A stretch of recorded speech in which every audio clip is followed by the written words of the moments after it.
So I don't feel like doing this, but this is what we're going to do. American Country 716 is going to change the oil in this boat. It's got a 3-cylinder and a 3.0 liter MerCruiser, 4-cylinder, 4-stroke, basically a car engine. Sits up inside of there. This is a Regency Edition Sun Tracker, Party Barge 25. It looks like the Titanic when it's out of the water, but you get it in the water, and it doesn't seem big at all. But sitting here in the driveway, it looks pretty huge. It's got a real nice ladder on the back of this. Folds down. Makes it pretty easy to get in and out of. Today we'll be using some, not sponsored by or anything, Quicksilver Marine, and not also sponsored by Sierra. This is oil filter, that's the engine oil. I'm not sure why it calls for 2540. It seems like being a gasoline engine, 1030 would be plenty sufficient, but this is what I put in it since I've owned it. It takes more than 4 quarts, I do believe, from what I remember, and I have some left over from last year to make up the difference. So I'm just going to use what I had and this 4 quarts here, which is a gallon, obviously.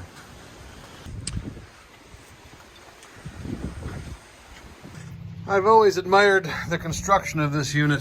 It's got all steel, not steel, aluminum, cross members and flooring. Let me go up to the front and I'll show you. Right down in there is where that 4-cylinder 3-liter sits down in there. This is what I'm talking about. It's pretty cool how it's all aluminum. The only disadvantage is you get a lot of noise vibrating, like the vibration and noise from the engine kind of vibrates up through all the aluminum. Without there being wood to dampen it, it does seem to be a little noisier than that, but it'll never rot out. It should be in good shape forever, being aluminum.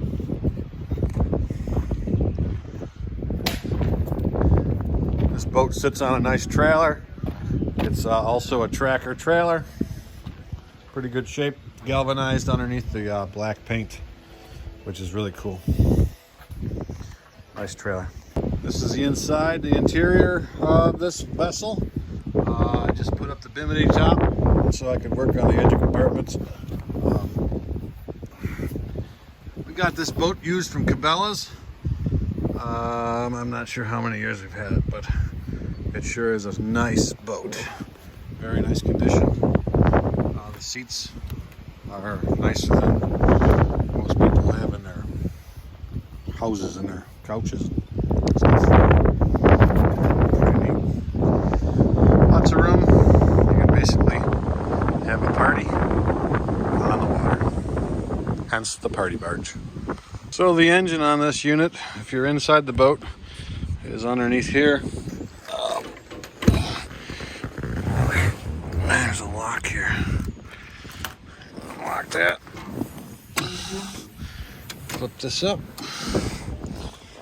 This is actually a changing room or a spot where you could put a little urinal.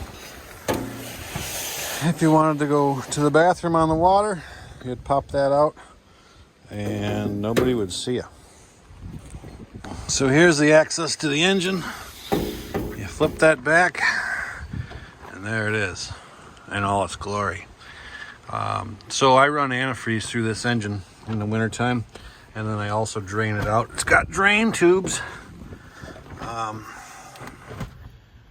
right there. Those are exhaust. That's the exhaust manifold drain. Basically, you unplug the line, and this allows you to put it down in the bottom. I'm not sure if you can see that, but that line there, well, the 2 lines, those are the drain lines. So before we start, we got to hook those up. because I left them unhooked all winter. In 2 years, we've only put 28.6 hours on this engine. I wired in a disconnect switch, and I just turned it on.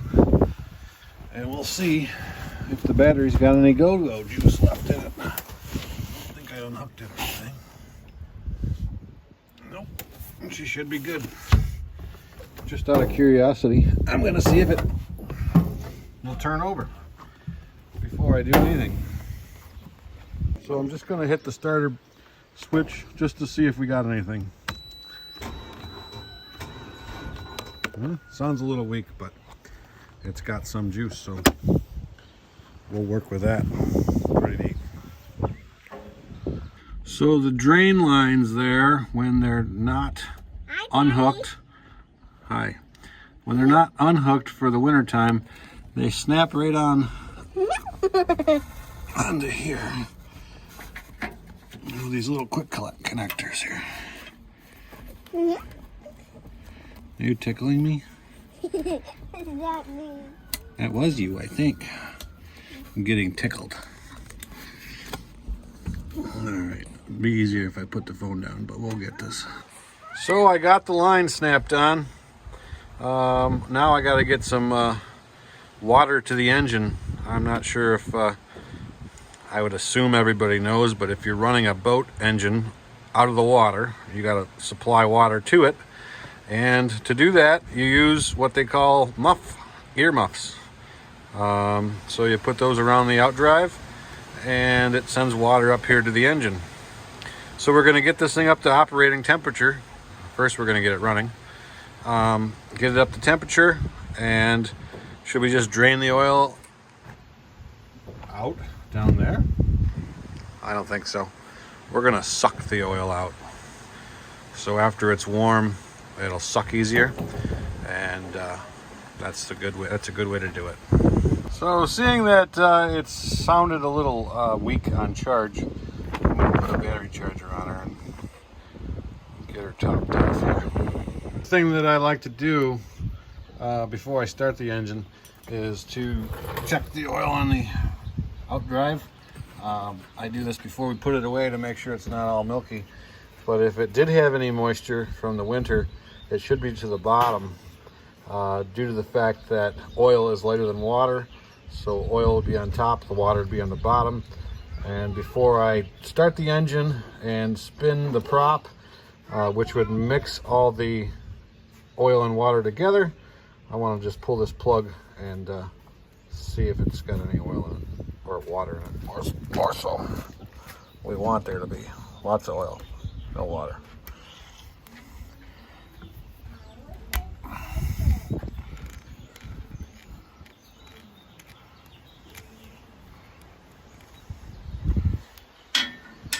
It's a good idea to replace these little gaskets that are on this plug,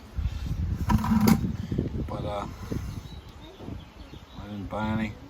The water, I would assume, would be dripping out, and well, we got oil, and we're good. That's the color of the oil. It's a synthetic blend.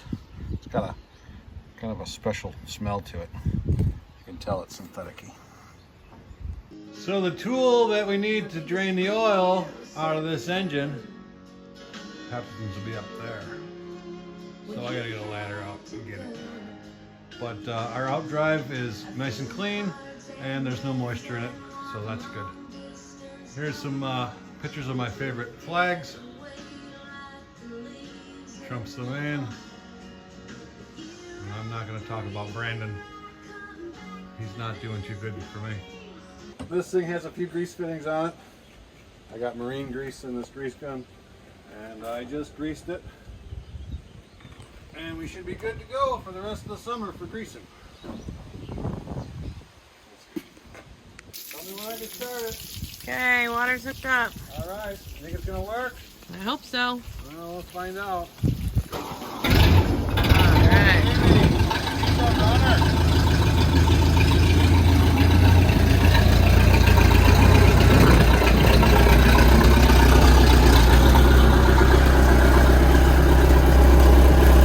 You want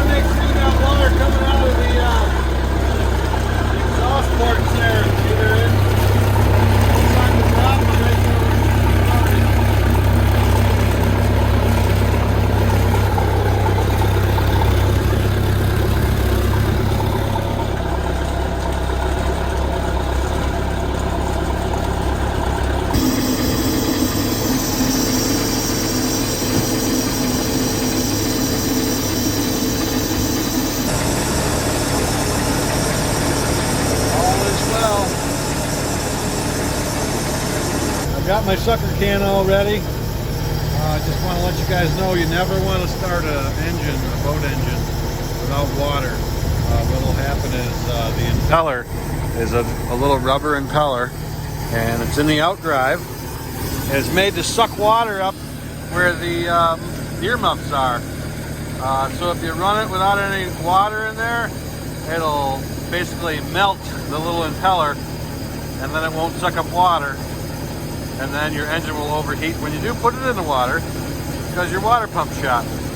So never start a boat engine without water going to it. So we're starting to build a little heat.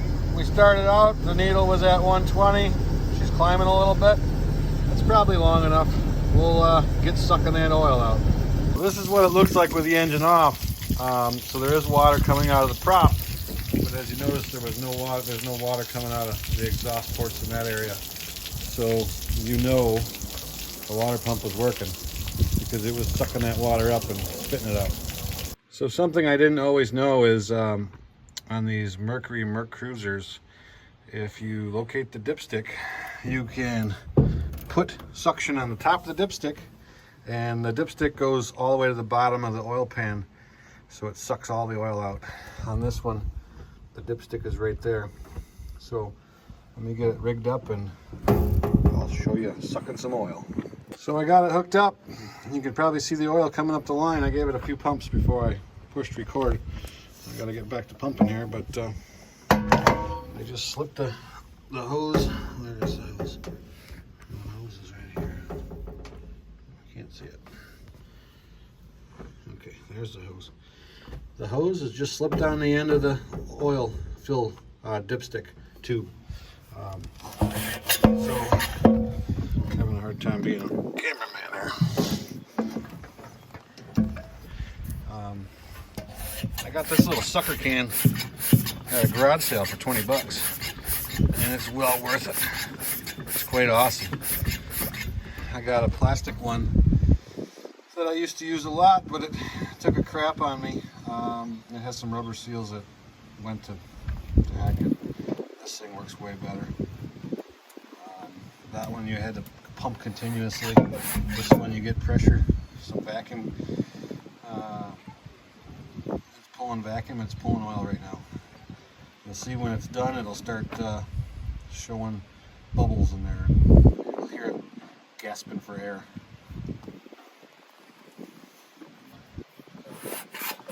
This is definitely the way to do it. Well worth my 20 bucks. So as you can hear the air coming out, that means you're empty of engine oil. You can see it in the tube there. And the tube is not filled at all, completely like it was.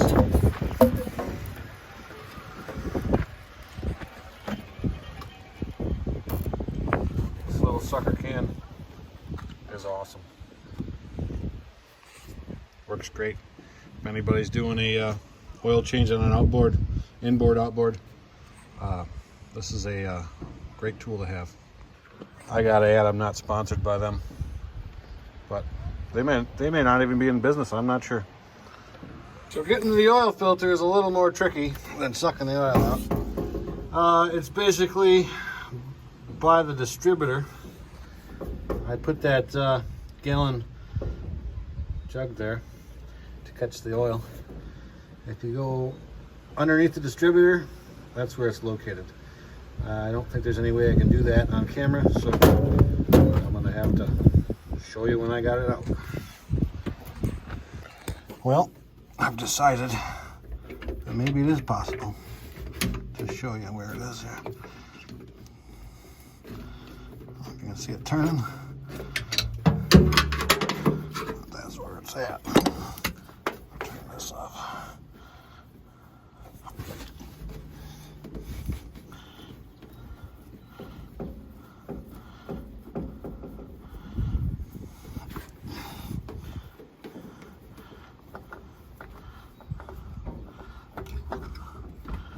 And like that.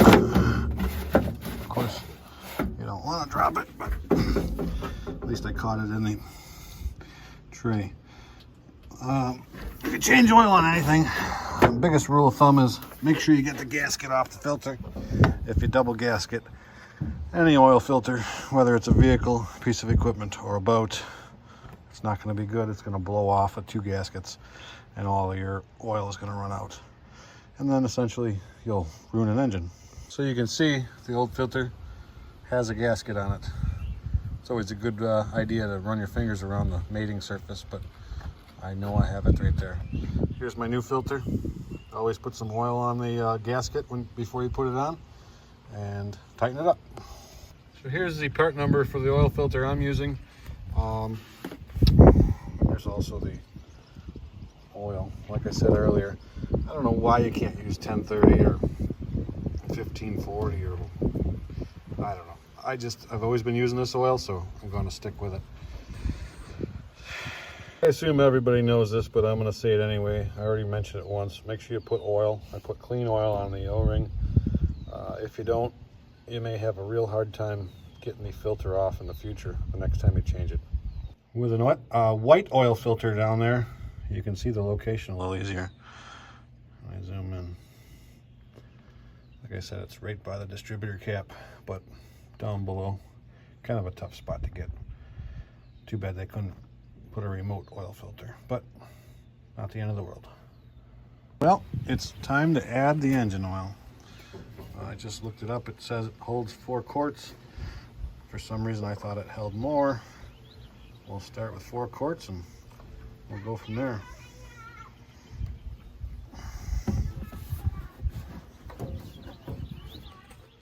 We got Mrs. American Country out here scrub-a-dub-a-dubbing. Yeah. What are you going to say? Uh-huh. We get a oh yeah baby? Oh yeah, baby. What's Mama doing?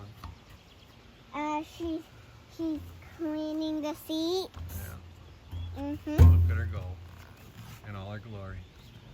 What's in here? Kind of looks grumpy. Are you grumpy? She's not grumpy. You grumpy? She's not grumpy. I'm not sure what's coming, but I'd say it's a tractor. For all my tractor loving fans, let's see what it is. Oh gosh, it's a big old John Deere. I can hear it coming in the distance. Well, we put 4 quarts of oil in it. Let's see how it looks.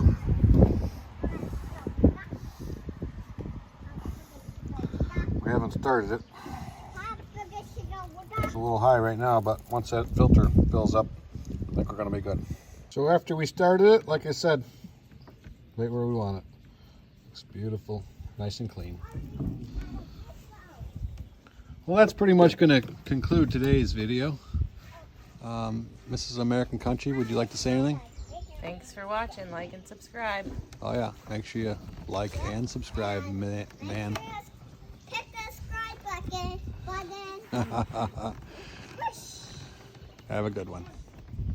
One more thing. If you got plugs in your pontoon or in the bottom of your boat, there's a hole there, make sure you put the plugs in.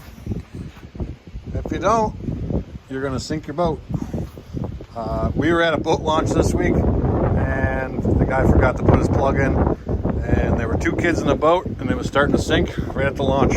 It's quite comical. So I'm going to do that right now before I forget, and karma gets me. So thanks again for watching. Like and subscribe to American Country 716.